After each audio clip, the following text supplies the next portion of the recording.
Washington, D.C. and the politics are such a shit show. We have several articles as well as YouTube going over what is happening in Washington. They're so anti-crypto and they want to blame crypto for everything. We have our favorite two people in Washington we're going to talk about today as well. Next on OG Crypto and NFTs. Welcome everyone. My name is Troy, and every day we go over the latest news in digital assets, cryptocurrencies, non-fungible tokens, NFTs, and a crap show in our US government. That's how I should actually open every day. That's exactly what's happening. Oh, well, if you want to hear about the crap show, hit the subscribe button right there. I think that Emmy, our producer, is pushing me along. Gosh, I feel like I'm on a leash on a 3-year-old. I'm a 3-year-old on a leash with her.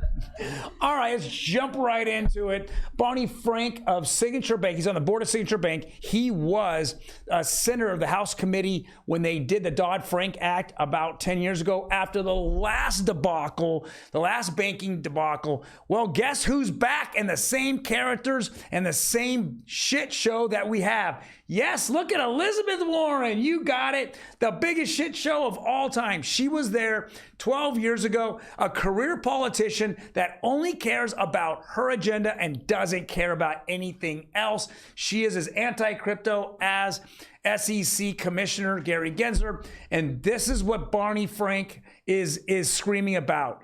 Okay, they were on the same blue team back in the day when they put this together. But what does Elizabeth Warren do? Yeah, it's always Trump.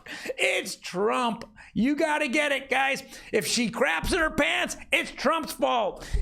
Okay, everything is Trump. It is such a joke. Who the hell votes for these Beavises and buttheads? I don't know. But let's go look at the rift between Frank and Warren. Is a preview of what's come as a Democrat sort out positions on how to respond to the latest banking crisis.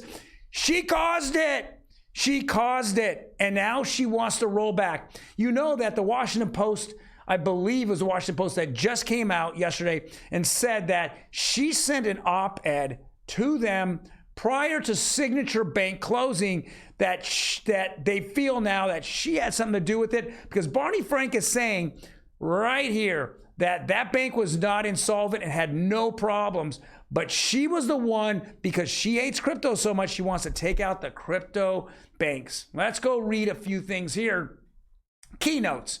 Former Representative Barney Frank and Senator Elizabeth Warren, two key architects of the post-2008 system of Wall Street regulation. They were together.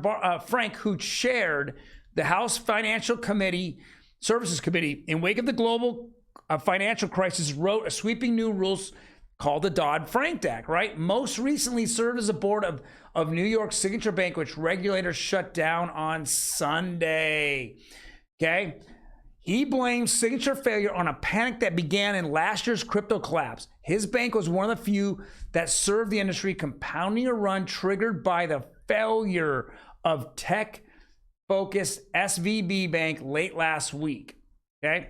Frank disputes that bipartisan regulation rolled back, signed into law by former President Donald Trump in 2008, had anything to do with it, even if it was driven by a desire to ease regulation by mid-sized regional banks like his own. Guys, he's even saying it's not Trump's fault. What a joke.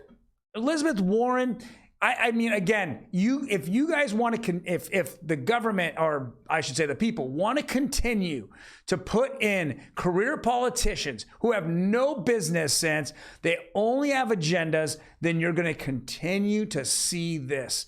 It is so funny how everything is blamed on the former president, yet she's been in office and been part of it through both financial crises. So fool me once, blame on you. Fool me twice, blame on me.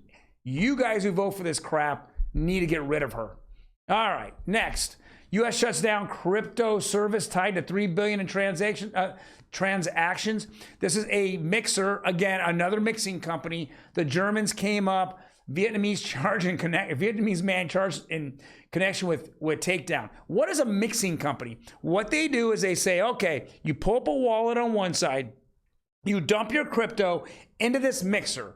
Then you have a brand new wallet on the other side, and whatever gets mixed up, the value is coming out the same with different coins, okay? That's what a mixer does. So it makes it hard to track. Well, the US government, who shut down several mixers last year, are now went after and shut him down. This is kind of the newest headline going on. All right, let's go over the next article. Coinbase chief legal officer on SEC approach. Is this really the best we can do? Again, everyone's laughing at Gary Gensler. Everyone but one person, right? One person isn't. It's the two people that Gary Gensler met with that he has not gone after was Sam Bankman-Fried, and guess who else?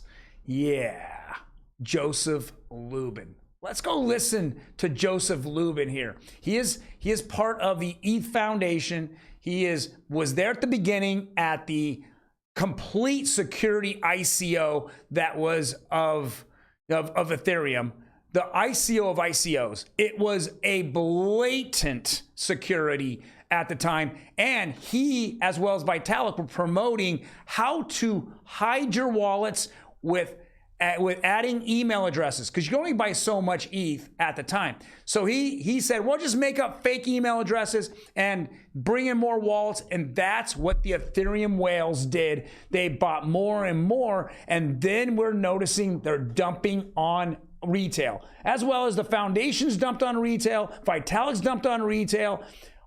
Who's pushing this? Influencers pushing them, because they are getting a little piece of the pie. It's like with anything. If you go look at the Howey test, it says that if you buy a stock, a security, whatever, and you're buying it based on the company's reliant on them giving you a return, that is exactly what staking is with Ethereum. No question about it. And because of this, his arrogance, Joseph Lubin, listen to this guy. Listen to what he says. This is a minute 39. It's also true that a lot of tokens look like securities. It's also true that many offerings that at first glance don't look like securities. All right, your offering was a security. Are doing subtle things that the SEC, I think, rightly is pointing out are not purely decentralized. So Kraken, big fan of Kraken, but they did offer a staking product that... You're offering a staking product that had significant elements of centralization and You're offering centralization. Where is the Ethereum Foundation? Oh, it's in Switzerland, because you guys ran off to Switzerland because you were scared that you were going to get caught here in the United States. So where's Vitalik located? Where's the Ethereum located? Where's Consensus located? It's in Switzerland. What is every staking pool funnels into? The Ethereum network, which is Consensus and the Ethereum Foundation. That is centralization. And they were in control of a lot of stuff. And so that... You were in control of a lot of stuff. You've been in control of a lot of stuff.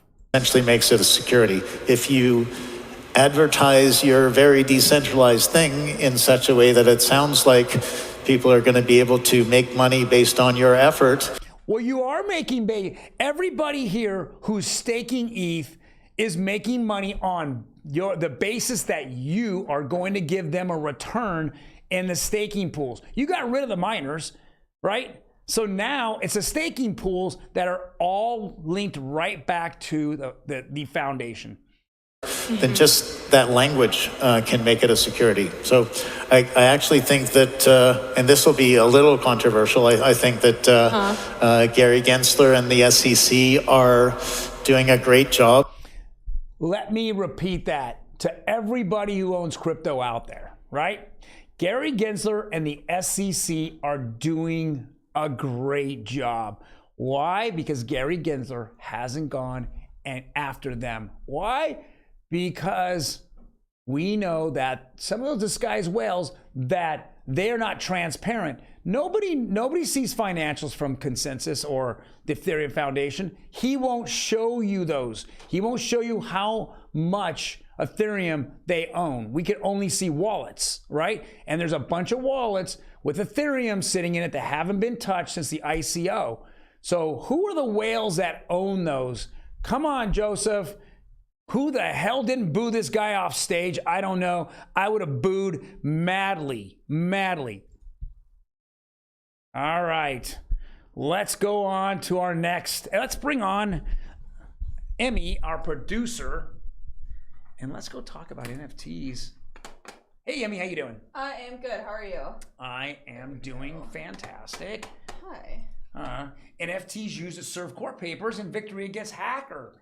Talk to us about it. Yeah, so this is kind of wild. It's definitely another instance of how Web3 NFTs and digital assets are being used in all types of new use cases every single day.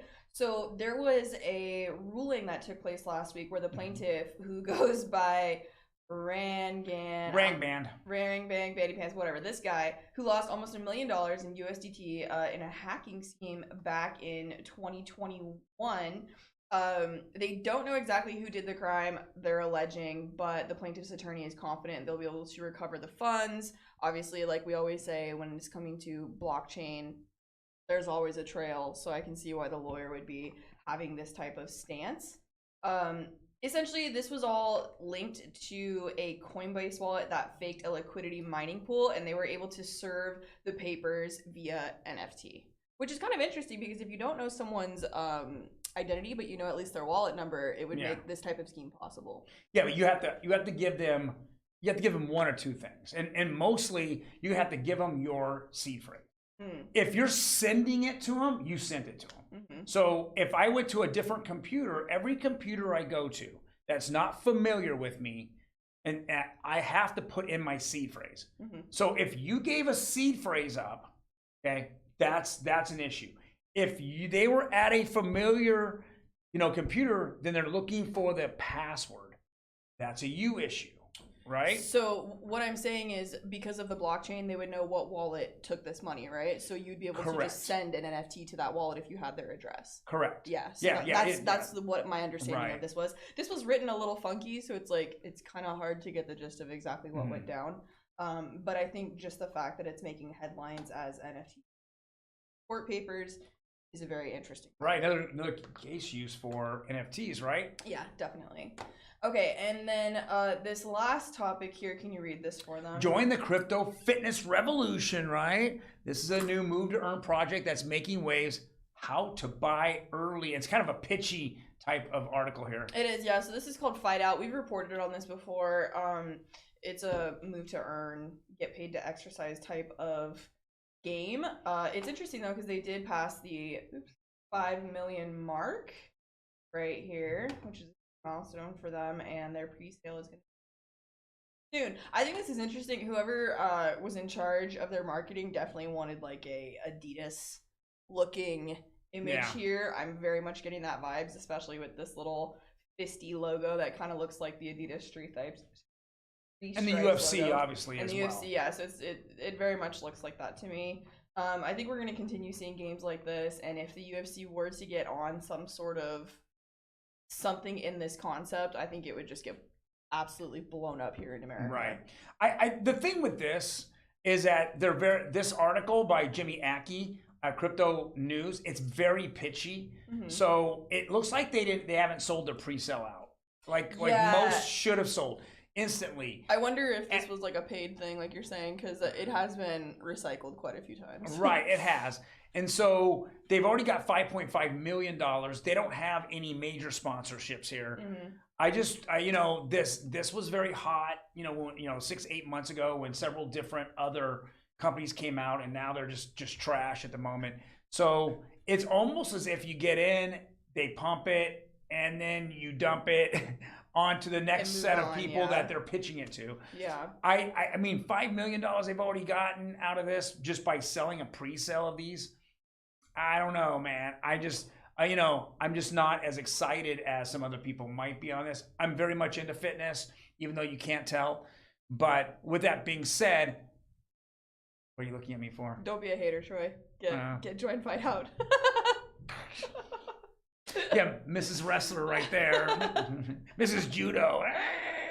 I like how you said every sport but the one I actually do. I know. Taekwondo. You guys have a fantastic day. If you're into fighting, boxing, this is a great app for you. Otherwise, guys, you take care. You're gonna wish her, she's gonna be gone for the next 2.5 weeks. Our next program will probably be on April 3rd when she returns. Yep. She's going to Japan. She's gonna learn the martial arts. They will all miss us. They will I'm all sure. miss us. You guys take care, and we will see you April. Bye.